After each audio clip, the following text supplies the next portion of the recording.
Let me do it. Oh, here's Matt now. Yeah, so welcome to Coffee Compiler Club. Here today to talk about compilers and language runtimes and or why Zoom has been crazy yet again. So I got a very delayed start here. Um, and we're being recorded. Show up on YouTube in a couple hours. Okay, that's it. Um, there was a discussion of going on about why C++ is slow, and I'm going to summarize. Ryan is saying he tried something and he saw some compilation unit being compiled like 180 odd times, which maybe it's with templates. Somehow templates Well, involved. well, so I had a template, right? And this function in the template was so it's not the translation units. Each translation unit is compiled once. That's like the C++ file, right? But Yeah, the I was trying I had this program, and this program would count every like symbol in like it would like iterate over a directory and grab and look at all the object files that were compiled, and then it would count each symbol and how many times it appeared in different object files, like an I see. actual definition of the symbol, And you saw and it. like not like undefined references, but like where it actually like compiled the thing. Right, right. And you And saw there it was hundreds of times. 183 references to one of the functions. All right. And it's like that Let, is let, the reason why C++ compiles slowly. I won't make a judgment on why C++ is slow other than to observe that it is very slow to compile. And if you run in debug mode, it's very slow to execute because of this. The templates are all implemented as super thin call return wrapper layers. And so you just drown in wrapper layers. So anyhow, that was that piece. The Zoom piece Actually, was I would argue that those wrapper layers don't matter anymore because the it doesn't matter if they matter. It's what they're being implemented as out no, of no, I top mean, of tree even in clang. debug mode, I don't think they matter anymore because the main thing is like main memory, because like main memory is like 273 cycles, I think, on No, Zen no, no. Okay. or Right. whatever. It's very Depends on your RAM clear speed and from stuff. looking at the profile and the data that you're drowning in calls and returns. Probably next comes iCache blowout because the code bloat is so massive because it's all calls and returns. It's not all these things, they do nothing. So they inline down to hard lay and instruction, but they're not getting inline because you're running in debug mode. I, Or you're I would not running in argue debug mode. I would And argue then, you could make quite a lot of function calls in the time it takes to do a main memory load from not cache. I right. And unless you missed your iCache because you blew out your iCache because your code is all call returns. Then you're running an infinite number of stall cycles for iCache to main memory. Yeah.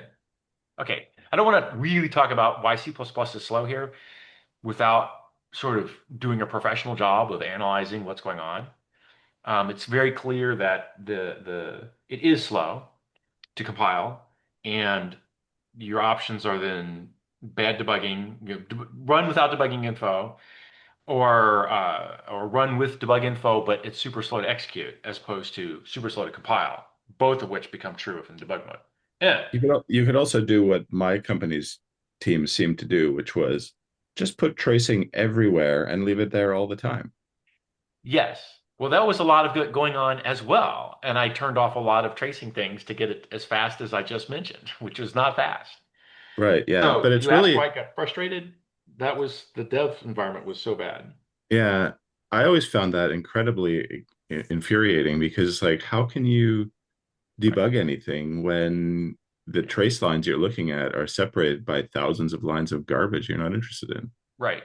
So as a social issue with development teams on projects I've run, the whole tracing thing, some folks reach for tracing right away. And my rule is tracing means something to you and to no one else. Yeah. You may not leave it into master. You can trace all you want in your own shit. You may not leave it into master. Period. End of statement. It must not go back to main. I don't want to see your shit. You don't want to see my shit. Fine. That makes complete sense. Yeah. Yeah. You have to actually enforce it though. And if you don't, then yeah, you drown in junk tracing and now you have no idea what's going on. The culture of that's often very different based on the size of the team, though. Hmm. I pushed it up to my 20 odd size team without any trouble. I Yeah, would so claim that like if I was to keep going on the team size, as long as the company culture accepts it, it's fine. Photoshop is very aggressive about getting log lines out of Photoshop because it's like one big thing with thousands of developers. Oh yeah, Right. logs are super slow. I'm not, I'm Same not, thing. I'm not, it's the culture to reach for logs, which is fine for individuals. but it just doesn't scale to a big team. Yeah. As It's funny if mentioned, you talk about logs versus tracing, to me they're the same, pretty much the same thing. Yeah, okay, sometimes there are critical events you need to log, but if you have a that's server that's running a long time, it makes sense in my head to have some sort of logging or tracing for critical event kind of things. For a run it and go away, like every compiler ever does, comes from scratch, starts up, runs, and goes away, it should not have any tracing info. That's or logging or whatever. Right. I And I'm saying from what I've seen, it is fairly common for a small microservice to spend more time and cycles Yep. and memory bandwidth on string formatting to Yep. produce the logs to know what it's doing than it's spending on the actual business logic. Yeah, that's oh yeah. sort of the common business, whatever, the common wisdom of the industry right now. And I saw it too. And I claim for, especially for like a microservice, you don't need to log anything. It's just running. If you had a crash event, you run something, but if you're just running, what's a microservice do? It does a little bit of work repeatedly over and over, pulls something off the, wire, does some work, puts it back on a wire. Okay, fine. That's like a run once compiler. It comes up, runs, goes away. Each of those operations should not be logging. I have an in between position, which is that you should have a knob you can turn to turn tracing on and off and say, Yeah, okay, normally you run it without the traces, but okay, there's right. a problem and something is broken. Right. So I'll launch this it is with the like traces. go work in any large corporation which has embraced logging. You'll discover that you cannot find all the knobs and hooks to turn on and off the logging. You will be drowning in knobs that claim they're going to do something about logging, and you can't tell which knob does what, and none of them seem to do any effect. Have you ever seen Google's infra? We have It doesn't matter. I have to live with the client I'm working with. we have like a single log library, and you basically aren't allowed to use anything else. It So like maybe, that's kind of how Google works. I So was you could only turn allowed it to off. use log4j at the current company, well, last one, and the log4j had configuration files spewed throughout the code base. They were all over the place, Log4j and is a they nightmare. didn't they had levels to turn on and off, except you couldn't figure out what was turning on or off. And Yeah, people had a bunch of shit on by default, and it was like, what the hell, guys? Fine. Log4j is the strangest thing to me. Like, why do people adopt this? Because to me, it's like the most complicated solution you could ever imagine for Yeah, what are you doing? You're writing lines of text to a file. yeah. What do you hope to get out of that later? What What happens is your if you preferred let logging library fopen? I'm sorry, say again? Uh, I think it's better than Log4j. I I would I say think that my preferred log library is no library, just a Printf. function. Yeah. Maybe with well, like a big project needs something, but I don't think you need it off the shelf. I think logging can be very complicated. I've seen like there's a lot of reasons why you may have Yep. extra stuff in your logs. Like structured logging is really useful, for example. Okay, but then now we're I'm back changing the to topic because structured logging is a totally different thing. But also just like, okay, where do you write the logs? Do you want them to go to like a file? Do they go to a stream? Are they in memory logs? And then you can fetch them from some like HTTP service or something like I often. right. I think we're well into the weeds of how to do production services, Yeah, which maybe have a different story about logging. Any long running thing may have a different story about logging. But I don't want to go there. That's not compilers. yeah. Let's So, let's, so let's not go there. so my thought is like if you have a log library where you could just Hey, Ryan, everyone uses the same Ryan, log library, Ryan, right? Ryan, change of topic. You are like, "Grr, Are I'm we going are to we beat still this one talking down." about No, logging? we're going to switch here to something else. Okay. And we can look at what Derek just did with how to fix chapter one README, or I can talk about smart contract code, or radon elimination, or oh, Lisa and I did and delivered on. We helped other people, of course, serve 3,000 Thanksgiving meals yesterday. Oh, that's exciting. That was actually a lot of fun. Huh. It was a When you say big radon, do you mean a software thing or do you mean the element? the element. I have radon in my basement, much higher than sort of reasonably safely allowed. which was Oh. entirely unknown until about a month ago. And we're busy like measuring it and doing radon reduction things. And I threw it Mhm. out. Maybe I threw slides out on, didn't I throw slides out on Discord? The Did you only know? funny radon story I have is that our basement had radon, and the previous homeowner put cardboard boxes on top of the spot where the radon dirt was, because even cardboard is enough resistance that the radiation does not get through. Well, it's a gas that comes through. It's not the radiation. I mean, it's the gas. And I don't know if the carbon would stop the gas or not. So it does, but if you live in an area with lots of termites, you've just put out a feast. Oh, no. No, no, no. Okay, fine. That sounds bad. One of the Like interesting things. Very reminiscent of the woman who swallowed the fly. the recommended thing for this kind of seal of the gas is to put it in the put a plastic layer down, and then you put a subflooring pump or ground level air pump to pull the air out from under the plastic sheet and pipe it outside. It seems kind of crazy, and people will pay money to have radon reduction. They go seal the bottom side of your house. Like I have a crawl space, so you go seal the crawl space from the main house, and you put plastic sheet down all over, underneath the crawl space, and then you put a basically a vacuum underneath the plastic and blow it outside and leave the fan running 24/7. And I'm like, I don't want to So pay that $5,000 for that. there It's is not a forever. bunch of criticism of the linear no threshold model for radiation exposure, though.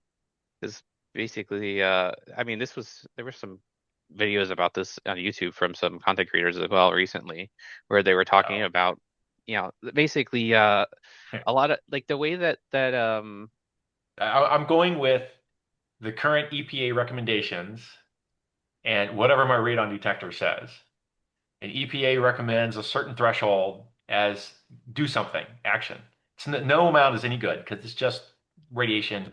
It's inhaled as fine particles in your lungs. You get lung cancer. Long-term exposure is lung cancer. Okay. well, what they're saying is, that your body has some capacity to repair radiation damage. So as long as you Right. don't go But above some there's threshold, it may be like the yeah, Ryan, government model is based Ryan, on, Ryan, yo, yeah. this is well known. This is It's well actually studied. There's disputed. plenty It's of scientific highly evidence. disputed. Okay. So linear no threshold is highly disputed. Okay. I'm muting because you're not listening. Third time since we started the meeting. Damn it. Oh, if we mirror the discussion of memory safety in programming languages, you just have to breathe very carefully. Yes. Thank you. Maybe it's time to bring us back to, The breathing not skill issue, physics, but clearly. yeah, compilers. I was Gee, going to ask if you were delivering those turkeys just in time, or exactly. Pretty yeah. much. Okay. Because it was frozen. No, we didn't have turkeys. We had bags and sacks of food of various kinds. A lot of food. People got 20 pounds of food. No turkey, but they got chubs of chicken, ground chicken, frozen. So that would had to be just in time. Yeah, Ryan, I'm reading your chat. I didn't let you get to the point because you were taking forever to get to the point, and I wanted to move on. All right, I'm going to unmute you and let's stop away from radon and go on to do something sort of Is anybody familiar with Ruby here? I'm doing my current project using Ruby. Okay, Oh I was my going to say I've God, written it, I've never dislike these compiled it. languages. some strange things happen to production Ruby code. It throws the garbage collection throws mu on map error because it mu on mapped too many regions, and there was like one error 3 years ago because they're using Muscle, not glibc, and that was really surprising to me. How a Ruby programming crashed the language. JVM. Is that what I heard? Yes, yes. Okay, This is fine. running. You've got your Ruby running on the JVM. So which one are you? You're No, running no, no, not JRuby? not JRuby. The Ruby, not the The Ruby Ruby real garbage thing. collector. Yeah, the Ruby Oh, garbage Ruby collector. itself is garbage collected. Yeah. Yeah, Well, is this a big project? What is this, like a work thing? probably. I haven't seen the code, but they're doing some ETL jobs or something like that. Okay. Well, And have they yeah, considered using just a different Ruby VM, like the JRuby one, which is very good, or Truffle mm, Ruby, which is I haven't played with, but I've heard it's also very good. I will say to check that. Okay. Yeah. But I don't it's know kind of much about surprising. like, oh, if the Ruby Yeah. collector crashes, like what you Yeah. Do should you do. know? So it's generational, I think. I don't know, but how they end up in that situation, mapping too many regions for the garbage collection to crash? Well, that's their That I don't know, but garbage collector is it design, like a number of open files right? on the machine type of Yeah, I issue? can throw the exception that I found in the some Ruby forum later in the conversation when I Are find you it. using an unusually large heap? Probably. That's Because I have heard, so I've never actually done this, so I'm not speaking particularly authoritatively, yeah. but I've seen systems that were trying to do a bunch of analysis for ETL job-like things in Ruby where the heap sizes got to 256 gigabytes, and Mhm. the garbage collector was just getting really mad about that. And they had much more luck by having four separate processes with four separate instances of the Ruby VM. Each was given 64 gigabytes, and then it Yeah. was able to chunk through it much better than having Yeah. It's one maybe instance with lots of threads and lots of memory. it's not related to the memory because their work showed that the machine wasn't even close to saturated. It's RAM. But yeah, I've So definitely been given the advice from people mm, if you're using 4 years ago's Ruby VM that you should try and keep it under 100 gigabytes of memory. yeah. So Derek, what are you doing with Ruby? Well, I'm building this app. This sort of it's a SaaS app. It's actually working. Starting I'm surprised to it's not get in people on it. Clojure, given what I know about you. What's that? I'm surprised it's not in Clojure, given what I know about you. I throw the Yeah, link to well, I the decided that known build. since I was going to try and do it mostly using Claude Code, that I should do something where Claude Code had lots of examples. It was more okay, more in Ruby. So you're vibe coding your way to an app here. I Okay. have, and I've gotten a lot better at vibe coding too, I can tell you that. Okay. Yes, I should do more of that actually, So honestly. for instance, I was looking for I was thinking of adding a feature that basically just replicate Notion. Because Notion is basically like a nice UI. I don't know if anyone's used Notion for. Too much recently, and I will disagree on the nice UI, but fine. Okay. Yeah, I'd be curious to hear what you think. But anyway, it seems nice. So it seems like it has some nice features. There's an open source thing called editor.js, which has like some of what it does. It's basically tries to clone it. It's a 11-year-old JavaScript project. It's not that big though. But one of the things that really annoyed me is that you couldn't drag and drop blocks around in this thing. So I was like, no, that's no good. Okay, I got to see how editable this is. I loaded up into Claude. Oh, and I saw that there's a bug since 2019. A lot of people, it's like the top feature people request drag and drop. I loaded up Claude. Half an hour later, drag and drop 100% working. Oh, on Notion? Not Notion, on this editor.js Oh, on the Notion thing. editor.js. Right. Yeah. Okay, Like fine. and working and looking exactly like how I wanted it to look with like little like divider lines showing where you can insert and everything.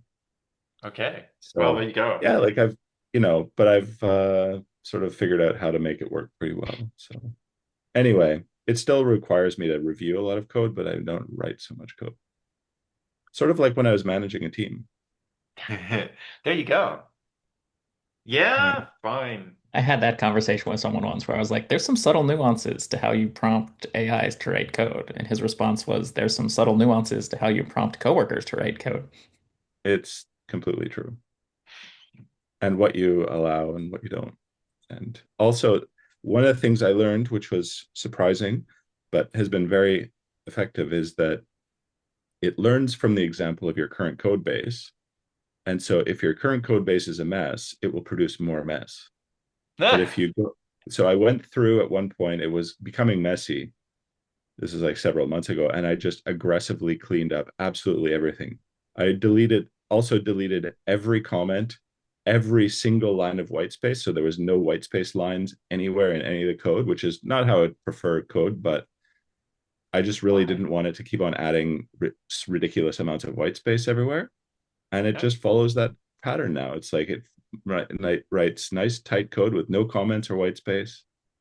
The worst thing about Claude including comments and everything is then it edits code, but it doesn't update the comments, just like humans. I didn't know that. I see you throw in the comments. Some of them make sense. Some of them are the comment is correctly matching the code. The code has a bug. So I have to go fix the code manually. And then Yeah. the comment was never correct. And then, all right, fine. Yeah. So the thing that you have to remember about the AI thing is that it reads everything equally. And so it reads the wrong comment still, and it Yeah. reads the right code, but then it just fixes the right code. But it still has the idea that, maybe the comment's right. And Yeah. sometimes it just randomly flips the code back. Because that's what the comment said. Yeah. Yeah. I guess I've seen that. Wow. Oh Right, but God. haven't you Okay, seen fine. junior devs do that too? Yeah, absolutely. Probably. Yeah. I mean, I've seen yeah. junior guys. So somebody come through and said, you didn't put any null pointer checks in your code, Clef.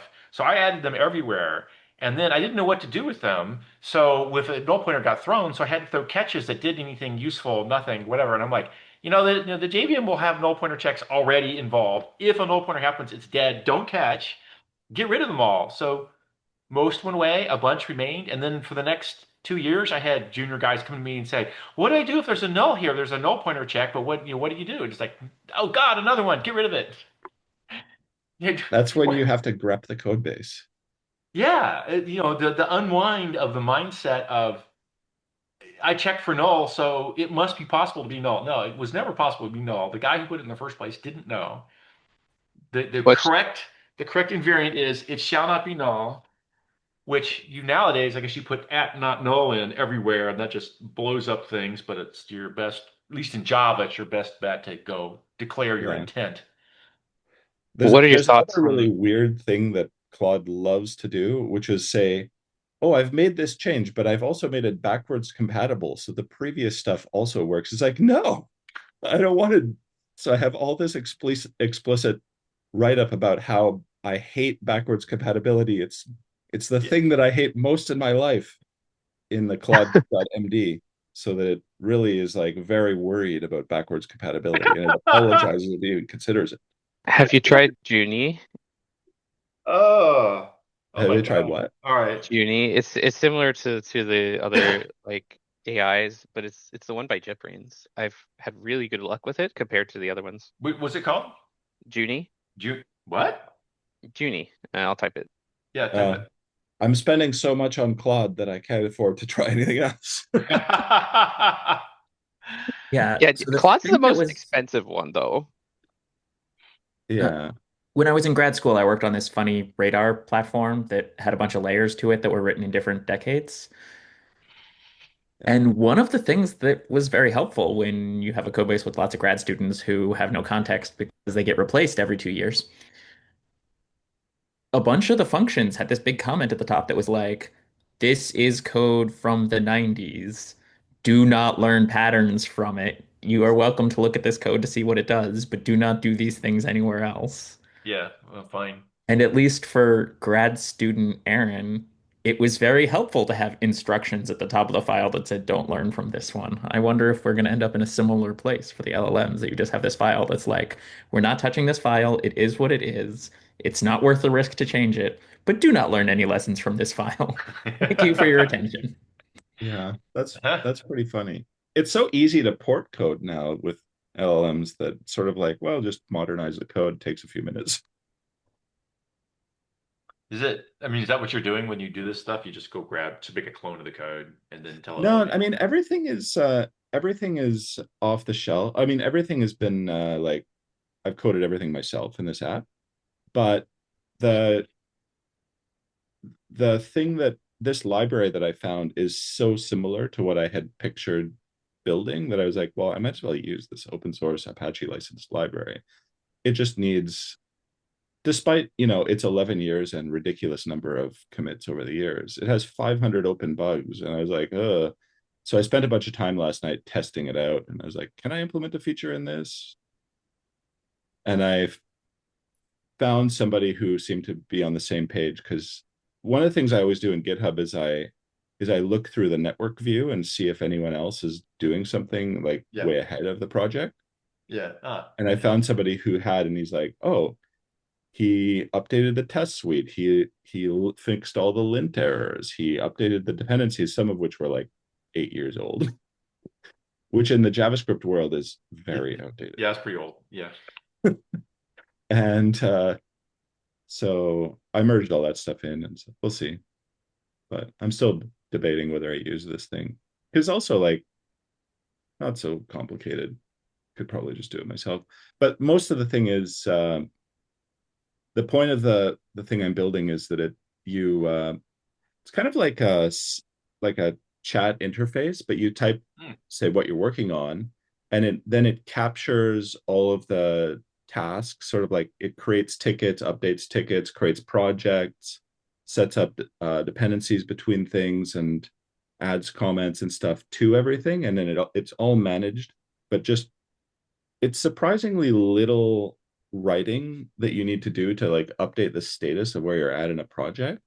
And but I always found there's a lot of friction with updating your status, and then it also, when you're doing stuff, it can see that other people's updates and respond to you with like, oh hey, did you know so and so is working on this, like you should like Okay. talk to that person, or like, hey, seems like this is a duplicate of what someone else is doing. That's interesting.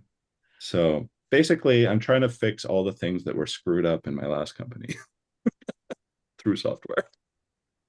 Through AI agents, which maybe it's the right answer. I don't know.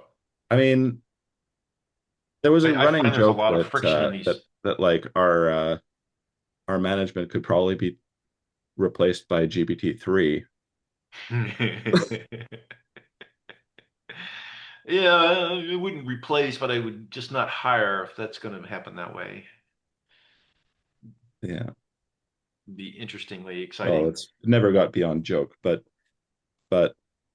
you know, So I went and looked up Junie. That's the IntelliJ one, which I have sitting on my desk. So I probably should start using it more.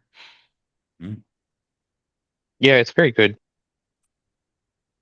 Okay. which backend does it use? By default, it uses ChatGPT, but you can change it, I think. Oh, okay. I tried out the Cerebras. That is one of my old competitors. They have um like an LLM inference service. It's so fast. It's like 5 or 10 times faster than like using any other service. Like, I hear it's hardware accelerated. Which one? yeah, yeah, they're the guys doing the wafer scale chips, right? So it's like it's running on whole wafers. Whose is this? Cerebras. It's a Okay. basically like It's like a heavily, 12-inch square chip that's all dedicated to matrix multiply. It's kind of 12 yeah. inch. it is a It's big a bet. We'll wafer. see if it pays off for them. So far they've got a lot of funding. They basically hired all the best people from Untether. So they Okay. have a good team. They could Um, ditch the and LLM, the LVM side of things. Go see if they want a different back end, but who knows? I talked to them because the guy who I hired to lead our compiler team left shortly after the management change, and now he's leading their whole compiler team. And yeah, actually, like another guy I hired is leading their R&D team, and another guy I hired is leading their systems development team. So like, it's really frustrating. These guys all left like as soon as the management changed, but whatever. You ever looked into the history of Pixar? Not really. There was a billionaire who put together a team to do computer graphics and sunk like hundreds of millions of dollars into it Uh-huh. and eventually gave up and failed. And then the team basically stayed together and went and became Pixar. Oh wow. They just Oh, I needed. think I've heard of And this. they gained a lot of experience and built a Right. good team, burning through hundreds of millions of dollars of this rich guy's Well, money right, that ended up being the innovation that became Pixar and made all the money for someone else. right. Oh yeah, that Yeah. often happens. It's the same thing with restaurants, right? The person who does the renovation is never the person who makes the money because they go broke and then someone else rents the space pre-renovated. Yeah, And everyone's right. like, oh man, this is really nice. Yeah. Um, yeah. Well, I read Honestly, an I kind of think interesting, that's where we are with AI, that there's going to be a huge amount of investment into all of this AI tech, and most of those companies are all going to go out of business. About to And say, then yeah, there's someone's gonna going be to a show up and be fallout. like, Yeah, oh, let me just collect all the best talent from all these failed startups and build right, something amazing. right. yeah, and there's also going to be a lot of H100 chips available eventually. But so I hope you But guys are all planning ahead for what you're going to do with them. I'm thinking of tiling my bathroom. Once the bubble bursts. wait, wait. Somebody's overproduced them. I mean, the turnaround speed on these things is like really fit fast now. So, but somebody made H100s by bulk, and then Yeah, I so the mean, problem is that building data centers that can get enough electricity to them and enough heat away from them yes, is very expensive. yes, The chips are getting better year after year. yeah. You swap your chips out. So when the next generation of chips come out, it doesn't make sense to spend the electricity and heat and cooling and all the costs of running these chips at scale on anything but the best chips. Oh, this yeah, is not even the Google problem of just throwing more and more. They're actually going to throw out, like in the beginning for Google, Right. they would have racks So of when the older giant data newer centers chips. all turn over to generation N+1 because it's Right. not worth running generation N, Yeah. Okay. suddenly yeah. there's this giant pile of used generation N-1 I gotcha. that you There, can there's run also in your house in the corner because you're running one of them, but the data centers can't run because Right. they're too dense. there's another thing as well, which is that these chips generally run pretty much flat out, and chips have only a fixed lifetime, right? So it's like, despite being no moving parts, Oh yeah. there is actually like little whiskers that grow off of the traces of the wires, and they eventually short themselves out, right? So, Yeah. and then the chips fail. We had the Azul systems, our first chips back from the factory had all kind of electrical silicon errors of various kinds, but we got a version to run when it was over voltaged by like 3x. So whatever 3 volts became 9 or 10 or something, and it was running. But the engineers were saying it has a lifetime of a few months because you'll get electron migration, that the actual atoms and the transistors will start to migrate because of the high voltages. And the transistors will cease to be a transistor in a little while. Yeah, yeah. So there are all these ways that they fail through like gradual migrations of atoms. Yeah, right. It was Because migration of and the atoms in pieces the are so silicon. small, not that many atoms really have to move. Yeah, yes, yes. They don't have to go very far. So that's why they don't have a super long lifespan, especially the most high-end chips. So, Yeah, and okay. like, GPUs are on the absolute cutting edge with like, 3 nanometer chips and stuff. So No, there's Yeah. definitely those moments where you're looking at the insulator region on the transistor and you're like, okay, this is a 2 nanometer layer of insulation. A silicon atom Is is yeah, 128 picometers right. So they did the math. across. They're like, yeah, there's 200 atoms in the way. Like, yeah, well, wait a minute, this layer of insulation is 100 atoms?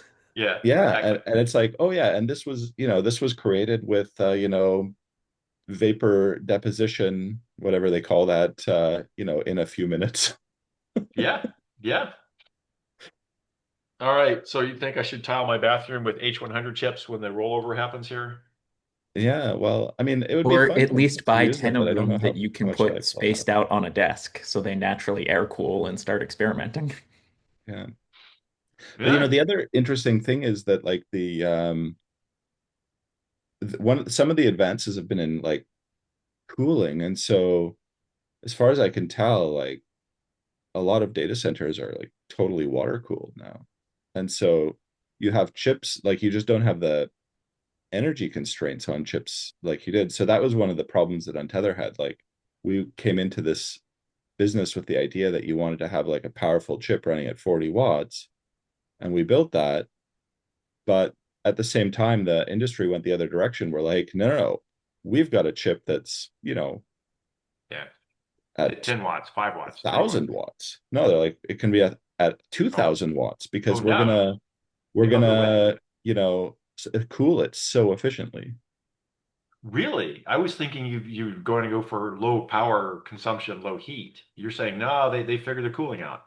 they figured out the cooling, and so it still wastes a lot of energy, but it's just like, well, the energy is cheap enough that the application, it doesn't matter that much. The cooling constraint went away, and the NVIDIA, we were watching the NVIDIA cards just go up and up and up in terms of their like total watt output Total watt consumption. Holy moly. consumption. Okay. Yeah.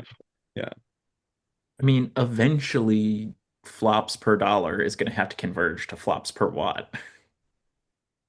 Oh, I wonder if it's Yeah, already but happening. not, I guess not during a gold rush.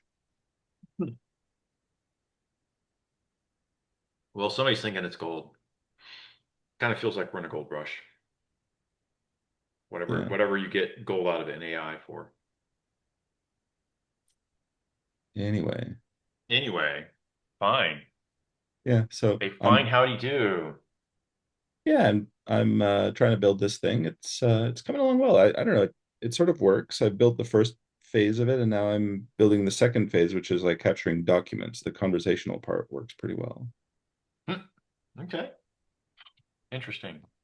Yeah. I'm doing smart contract interpreter. It's running, it's coming along.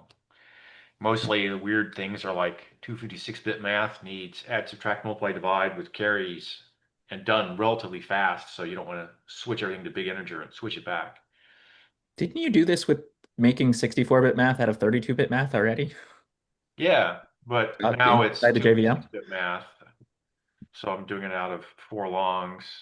And the built-in infrastructure has some amount of it done as 8 ints instead of longs, except they've used it inside this closed library with private everything, so you can't change the implementation or extend it or get at the ints. So if I want to do something that's not exactly their API because it's a final class, like why did they make this class final? Anything, whatever. I can't get at the parts, so I have to re-implement. Do you have an intuition for how to make fast things that change the size when they convert? One of the things that's in a lot of smart contracts is that data tends to be encoded as base 64 or hex strings. Right. So you end up spending a lot of cycles on base 64 encode and base 64 decode and hex encode and hex decode. But it's a different size. It's not like you can hex encode data in place. You need a new array that's twice as long. How do we be nice to the memory allocation and memory bandwidth while playing this game? So You can so kind of get away with it in the other direction. If I need to turn a base 64 into bytes, I can write that over the memory that was already allocated for that string. the contracts or the execution engine we're looking at is clearly bandwidth constrained. So it's the interpreter that they have just allocates furiously, and then they have the classic I ran out of bandwidth. I have cheap, fast GC cycles, and I'm running really slow, and it's just out of memory bandwidth. So I'm trying to write a no allocate version of the interpreter as the first pass to get things going fast. And that means I'm avoiding, like I see a lot of things coming through as arrays of bytes. So you're talking about base 64 encodings and the like. I'm not seeing those directly. They have a slightly better format, but it's definitely variable length arrays of bytes for slamming shit around that makes no sense. And 256-bit math everywhere. Um, Nearly all of which, yeah, needs to go to a zero copy format and not change whatever format to whatever other format.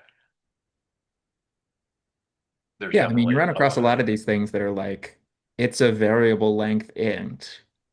yeah, And theoretically, it could be a 256-bit number, but it's never actually going to be more than a 64-bit number. right.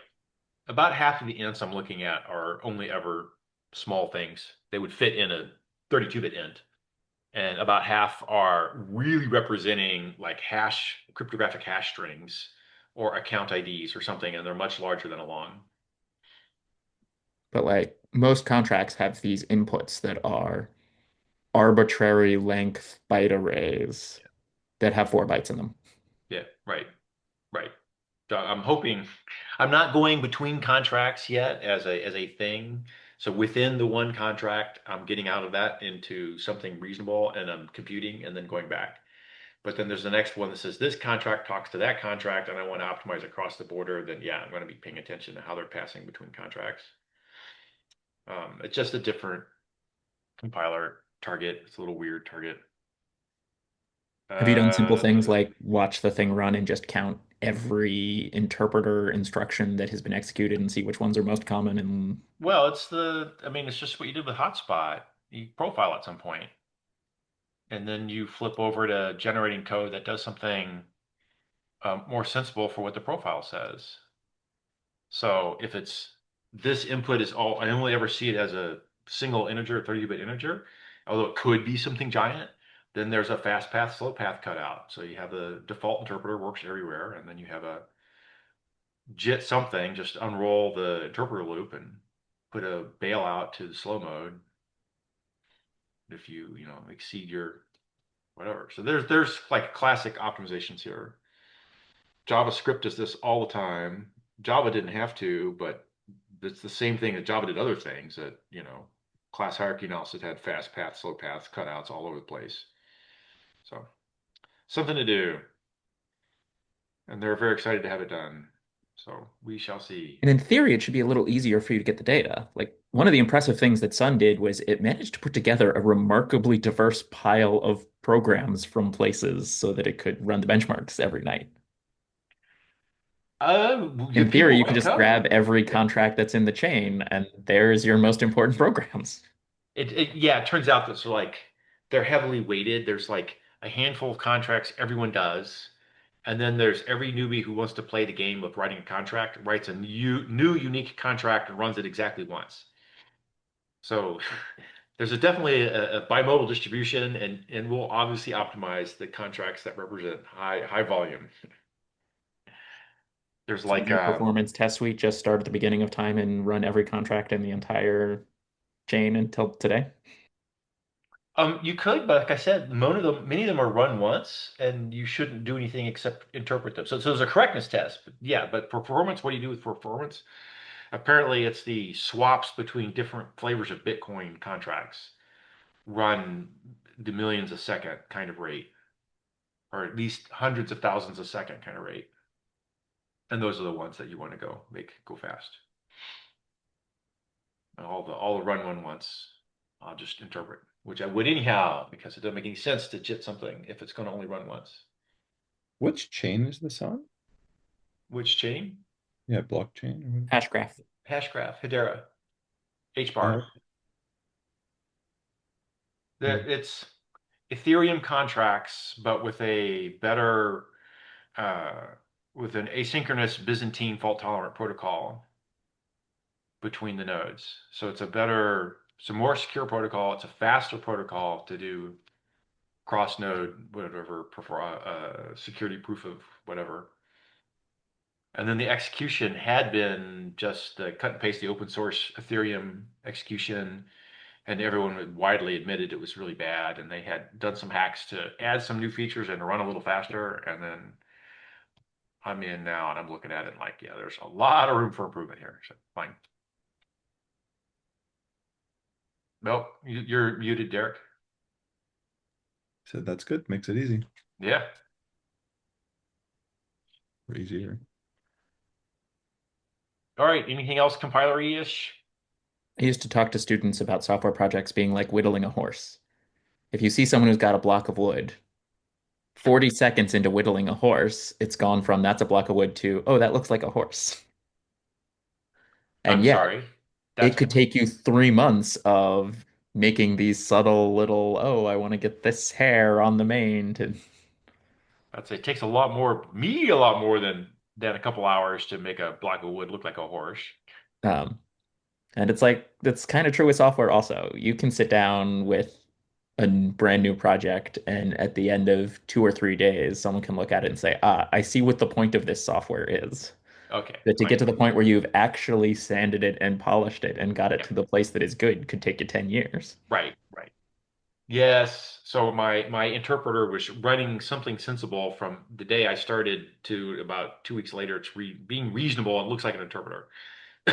And now I'm running through all the edge cases where I have failed to do the correct thing So this in is a ground up. You're not incrementally improving their interpreter. You are uh, starting from scratch saying, I am going to write a new jitting interpreter absolutely. that has one-to-one identical behavior to the existing.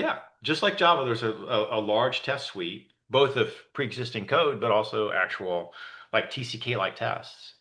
So there's an obvious spec to go work towards. Um, yeah, I Is picked a this cut using point. is this using a standard programming language? Is it their programming language that they came up with? Or? Java. No, the open source they started from is Java. Everything's pretty much everything in the core engine is Java. So they didn't ask you to try and write it in Rust. No. And if I get to a point where the execution speed that I get out of Java is not adequate, we'll have the discussion about where to go. But it looks to me like the interpreter will first, I'll get like a 10x, something, I'll get something big. I don't know what the number is going to be. It's going to be big. And then if I need another step up, I'll Java code and hand it off to the JVM. And then if that's not good enough, then we have a discussion about where to intercept what execution. But I think those two steps will get us so much further along that they'll have other issues. They have other issues already that have to be addressed first. So we'll get the interpreter out of the bottleneck, and then there'll be another bottleneck. So is the so why don't they just use the JVM to begin with? Or like why did they build their own interpreter? Ethereum folks, so go back a decade when Ethereum, whatever Ethereum came out with smart contract ideas, a bunch of young kids, 19, 20 maybe, decided they were going to run these cryptographically secure contracts. Every node could run the contract, get the same answer at the same time, so they could have a distributed ledger using some smarts in it. Those guys came up with a language and an interpreter that they felt was secure and have some decent mathematical principles behind how it works. But it's really nothing special over what you could have done in Java. So yes, Okay. This is, I think maybe I misunderstood. I was asking what language that you were, what was your target language you were compiling? a target language is Ethereum bytecodes. Okay. Those are generally made by Solidity as the language. And does it have like a very constrained feature set? Yeah. Uh, Yeah. integers only, 256-bit integers or contract account names and numbers, which are all under 256 bits. There's no general pointers. There's no general data structure manipulation per se. So you have a large wad of blank memory you can scribble in, so you could make structure-like things in it, but it's like WASM. Mhm. You're given a sandbox that's pretty boxed in and absolutely no structure. There's no, like I said, there's no structs or classes or anything like that. It's just here's a pile of raw memory and here's some bits and bobs for doing big math. Various crypto secure things. Go ask questions in a secure way about other contracts by name of various kinds. Um, so it's a very dumb interpreter, some special shit for talking to the contract engine, and a scratch pad of memory that has no structure to it, just an array of untyped array of bytes. Mhm. There's a lot of room for improvement in terms of they could have picked a different language. And why not pick a JVM? Why not just do Java bytecodes? It makes no sense to me. But there they are. And they Also, implement this in having Java. integers other than 256-bit integers might be a good idea. Right. No. Right. They could have totally done a JVM and required that the bytecodes that you run be passed through an additional verification layer that said they didn't do sort of generic anything we want. Right. You have this gas concept, so you fix the halting problem by saying you burn gas to do things. Yeah. So one of the things that we always did, I mean, I think you always do, when you see a loop in code, is like you see, oh, it's a loop. Okay, so you widen your int to max. Right. Right. So when you're dealing with a 256-bit int, that seems like not a great thing to have to Oh, this will do. go right hand in hand with the profiling. You do the profile that said I ran this contract a few times. This int has never overflowed. So I'm going to run it the efficient way, and you put an overflow check in and just bail out if it overflows. Okay. So you still, you're not going to try and do something to say like, oh, no, I'm sure that the maximum bound of this counter, this loop Right. counter is going to be like, 8 bits or something. 110. Yeah. No, it's going to be that could happen if that turned out to be the performance bottleneck. I highly doubt that's the bottleneck. So what you just said was, could I get rid of the safety check that bails out when your int overflows? And the answer is, yeah, I could, except that first show that that's the actual cost. I mean, that's what range checks, Java range checks do, right? Yeah, yeah, yeah. So I know how to do Java range checking. I can do range checking on ints. It's all fine. I can efficiently implement blah, blah, blah, blah, blah. First, Yeah, show no, me a magic I trick. was really just curious about your approach for this. So, No, my approach is to write a dumbass interpreter from first principles, knowing that we're already drowning in allocation, and I just wanted something simple and easy, and I want to understand what the hell the interpreter is doing with the existing one. right. So I just started with hey, here's a stack, here's a stack of 256 bit things, and here's a, big switch statement, and go read through and start doing shit. So you're building, I guess, an interpreter, then do you have a sort of runtime component of it that you're building as well that's doing capturing profiling and stuff? Or That is it just hasn't happened one yet. thing I'm right going to now? get an interpreter. It's going to pass tests. We're going to see how fast it goes. I'll Yeah, profile, decide it goes faster or slower, do some things.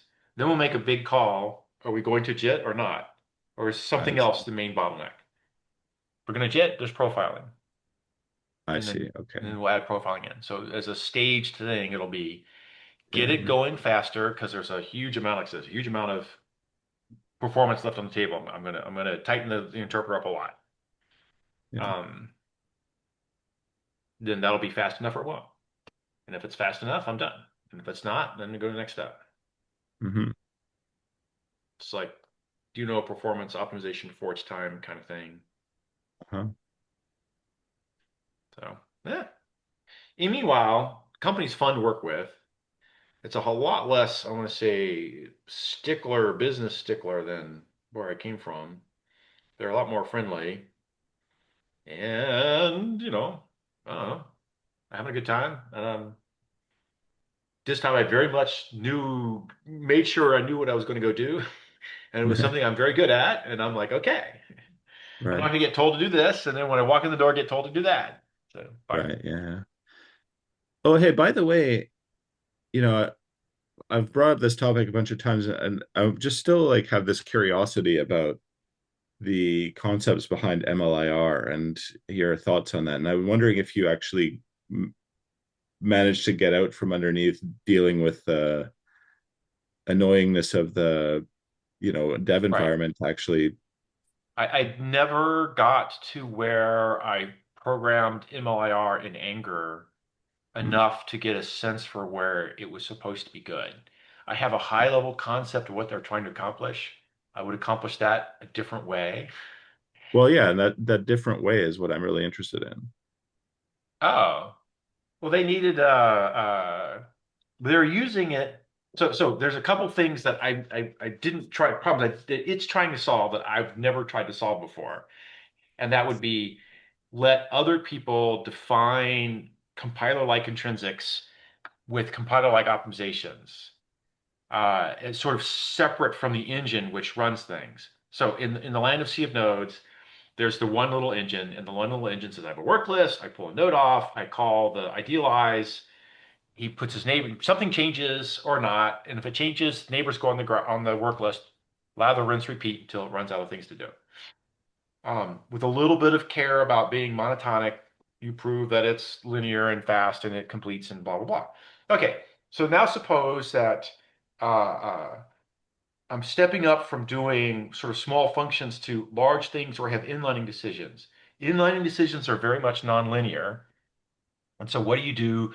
How do you decide what to inline? Because if you make a first inline decision, it may drive the ability to do the second or a third or not accordingly. And can you make that have the thing that I've been calling the one-step Church-Rosser property that you always achieve the same product in the end, irregardless of work list visitation order? Because inlining increases things, You don't arbitrarily sort of get a freebie by just saying something shrank and it just keeps shrinking till I ran out of things to shrink, and that's my fixed point. So what MLIR was doing is saying, I have some high-level concept things that inside of them represent the matrix multiply, but on the outside, I want to treat it like a matrix multiply for a while, and then want to break it apart, and I want to start tiling it to concrete implementations. But I have various things to do with memory movement of objects, and I have various flavors of matrix multiply running around, or sizes, dimensions. And which ones do I inline and begin hacking on first? And it's all very non-monotonic, and how do I deal with that? And near as I can tell, that's the goal of MLIR, is to say, I mean, where's Matt when you need him? It represents a series of high-level concepts like I have a matrix, or I have a matrix I want to do multiplies, or I'm going to do parallel adds, or I'm going to do Daxby, Saxby, blah, blah, blah with. And then I want to first do it at some level and then start dropping things layer by layer by layer and still preserve some good property I get at the end where I've done the right things at the in-between drops, although there's no proof that I have, no mathematical proof that I've picked the best route. I picked a dropping route. So when I go to like do it with inlining, which for me is like I'm when I obviously understand the matrix multiply layouts, I don't know enough about the GPU to say here exactly how you should do it. And I don't know that anyone does. Inlining, there's some easy heuristics, but I can certainly arrange that I'm going to pick the first, second, third level of inlining consistently independent of work list ordering. So for any given compilation unit where I start with some pile of source I've turned into IR, I'll get the same answer out regardless of what order I do inlining in. And that one's because I understand what inlining is doing and what order you should or shouldn't do things in order to get the same answer out at the end. You have to not let one inlining defeat another one because of like size limitations, or I first have to inline A before I can inline B into A, kind of things. So MLIR in my head was, and this is this weak understanding I have of it, is this thing that says I have some high-level concepts I want to do math on first. Like I want to do high-level concepts around the uninlined calls first. I want to move things across call sites. I want to constant fold. I want to say you're dead code. I don't even bother with inlining because you're dead or whatever. And then begin inlining. And as you begin inlining, you take a small graph of high level concepts into a larger graph of lower level concepts. Same as you take an MLIR op and say, now explode the matrix inside. Oh, Right. Yeah. Because an MLIR program is likely to start relatively small, grow like, Yeah. and then sort of go through a kind of like growing process before finally being fully compiled. Yeah, before being what they call lowered, I guess. Lowered, yeah. Yeah, yeah. But I would think that it's sort of like overall the trajectory is like that. Yeah, maybe. That makes sense.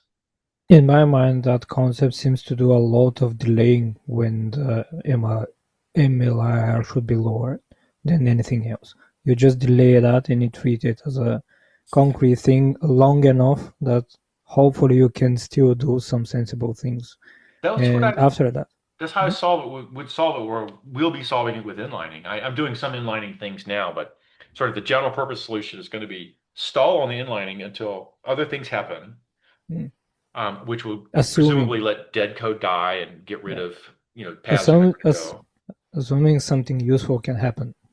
Yeah, and then pick your best inlining candidate and do something with it, and not necessarily have the best candidate notion work across like pairs and triples of related inlines. That would be sort of a Mm, next layer up. If you're doing matrix multiply things and you want to arrange, you have stride 4, stride 8, stride power of 2 of these irregular arrays or whatever, at some point you first say, I have a series of matrix multiplies. They transpose. mm. There's an obvious order that has a reduction in the middle. I want to keep the row size column layouts a certain optimal way. And then, once that's settled out, now come through and inline each of the matrix multiply parts. It sounds like we need to hold them until something else happens. So we need to delay that and to do what we want, what can do with them, and then after that It's the loading. Yeah. Right. It's a delay until I have more knowledge is what it really amounts to. So yeah, but that more knowledge is an abstract, shaky thing. Yeah, So yeah, it is. yeah, you can certainly keep lowering keep them without lowering for a certain amount of iterations through the work list. Let's say 20, 30, 40, 50, Yeah. 500. And after that, whatever happens, and it's lowering. Right. And so my current theory is I'm going to put inlining decisions that are not sort of trivially obvious by themselves off to the side and run the work list dry. And then come back around to them and say, of all the work list candidates, of all the inlining candidates I have that are left alive after everything else has happened, come up with some heuristic to pick one. It's hot, it's small, it has known constant inputs, whatever your heuristic is. Inline that, and repeat till the work list settles, and then go pick the next one. Because you stop the work list before you pick an inlining decision, you'll always have the same, like the work list is consistent by itself. So the work list will come to the same answer every time. So when the work list is empty, it's always empty in the same shape. It's 0, it's empty. And now when you go do the inlining, it has no decision, it has no variable decision based on the work list contents because the work list has no content. All right, well, that's inlining plan. Yeah. The MLIR hack was some moral similar notion, as near as I can tell, to go let you do higher level restructuring. Yeah, it's interesting because in the I guess in MLIR they have these different IRs that you go through.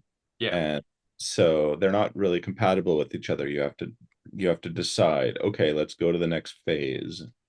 Yeah. And then, but with the sea of nodes, you actually don't need to get rid of your like low level peeps just because they're not going to match anything because you're dealing with, matrix nodes right now. Right. And yeah, so it's more natural. And then I think that the multi work list thing that we built in the compiler we'd worked on together, and also you did in AA. Kind of does that, right? Because you have to get through the first work list before you even look at the second work list, and then if you do anything, then it's like, oh, more thing went onto the first work list again, and so you just naturally do things. They have a sort of natural priority order. Yeah. And yeah, maybe that already does everything MLIR does, and you just have to start putting in high level nodes and you're done. That was my theory. Yeah. For what it's worth, you can mix multiple dialects in a single MLIR program. So it's not as if you have to go from one level to another. You can have SCF dialect is for structure control flow that can contain LLVMIR dialect operations. So you can have, and it's pretty much supported. You can, for example, throw an unroll transformation on that SCF for loop, and it's going to unroll the LLVM operations. So you can not only freely mix and match dialects, but you can operate on mixed dialect program and get something meaningful. Okay. So then it seems even more similar to CM nodes. I didn't. One of the things I got out of it was they were also trying to handle a case of unrelated development teams producing dialects that they could mix and match together in the same file. Yeah. Which I claim I can do in the sea of nodes basically the same way, and just what you were saying there. Somebody writes some new nodes.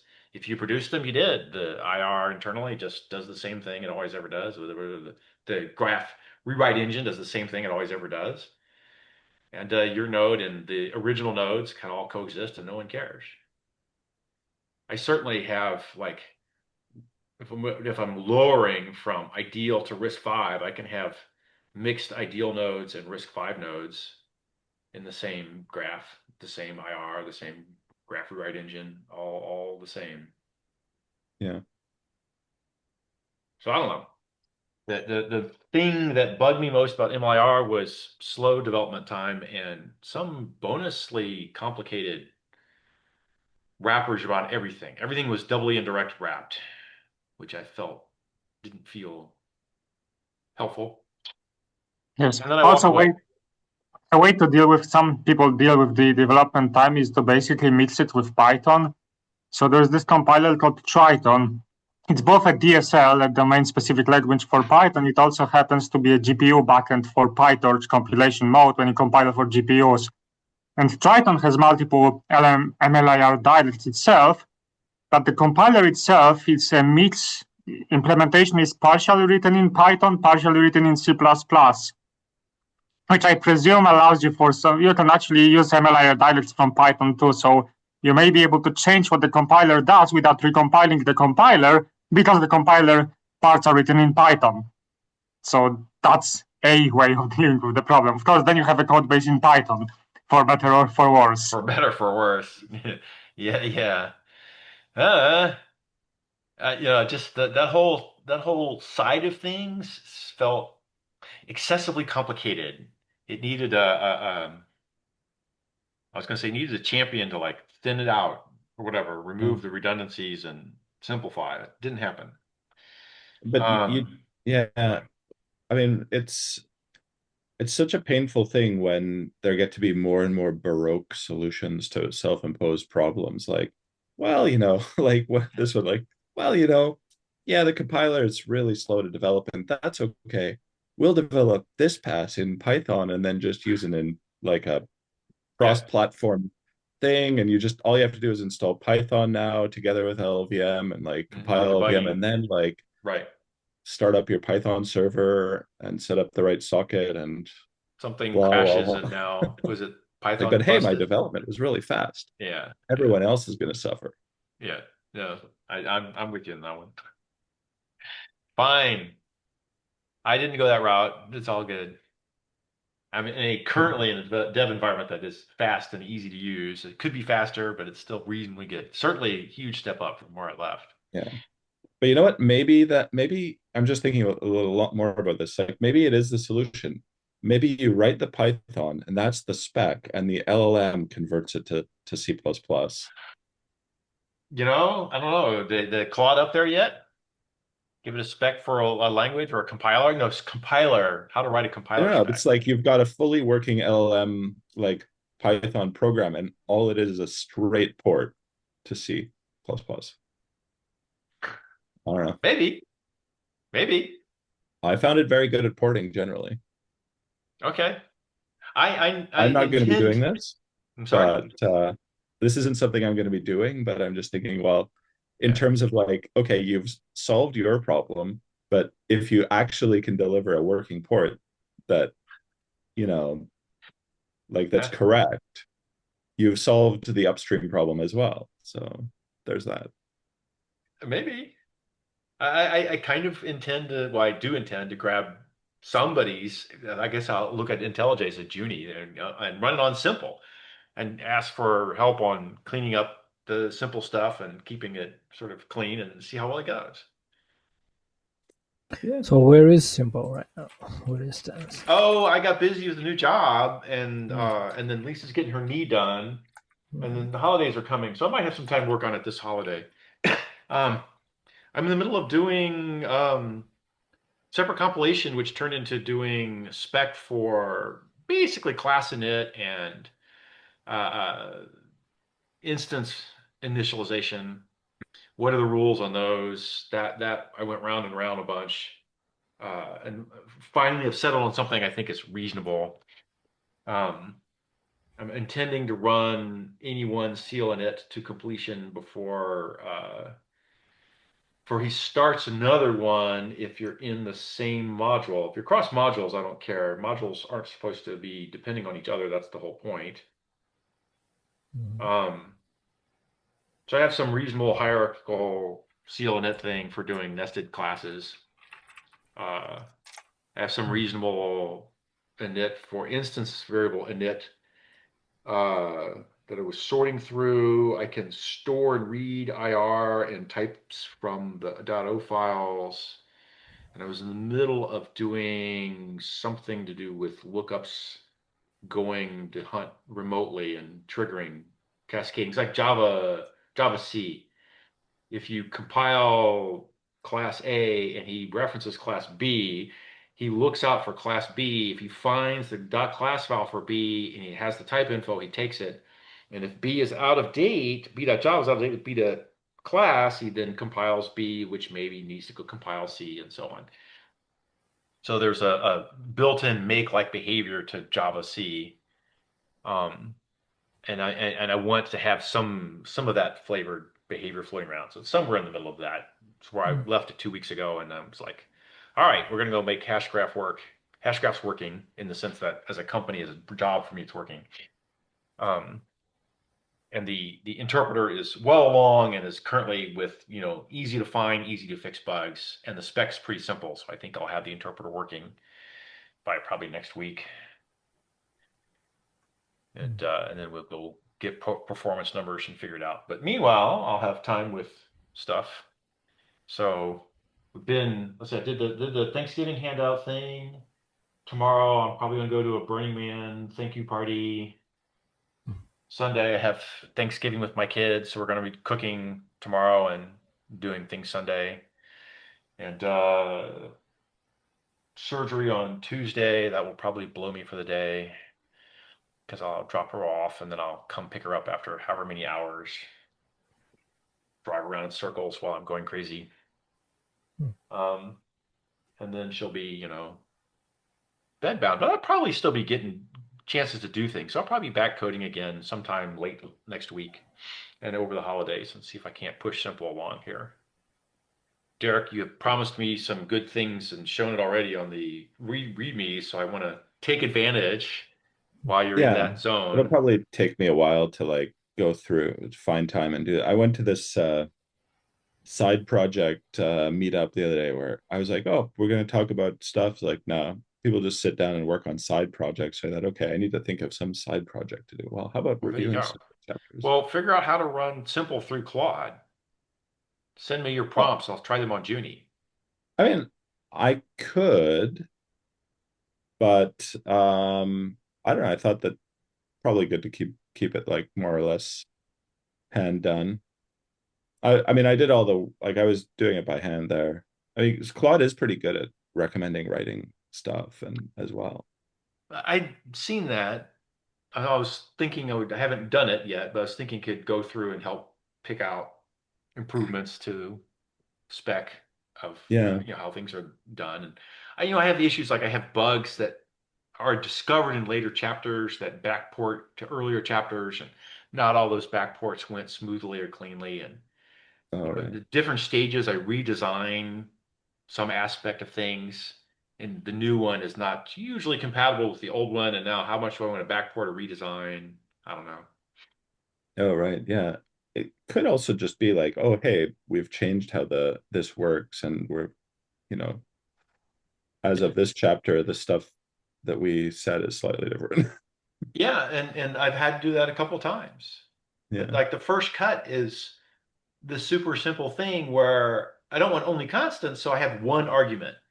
And that forces the compiler to actually compute something, not just constant floating to zero, but to, write some code that actually does some math. Yeah. Well, after a while, that's not the API I want. I want, main gets called with an array of strings of command line arguments. Yeah. Right. So you have to change the initial incoming argument from a single number to an array of strings, and then the before and after tests are all incompatible. Yeah, I see. Because you drag the tests from the earlier. Yeah. Like all the older tests all work in the newer code. So there's something has to change. So the tests morally work, but the actual structure of the test does something a little different. Like instead of passing an integer in, I'm going to pass an array of strings, but the test only takes an int. So I'm going to turn that into an int by saying, hey, the length of the strings or something. Right. But doesn't it just make sense to say like, oh, at this point, this test is no longer necessary. We delete that old test. Like, or rewrite the test. We make this new test that replaces that old test. It's morally the same, but now it tests this. It's morally the same ones is what I'm looking for. Like parse the first command line value as the number and pass that in as the number for the earlier tests. Yeah. And that could Seems certainly be better in than trying to Claude like automation.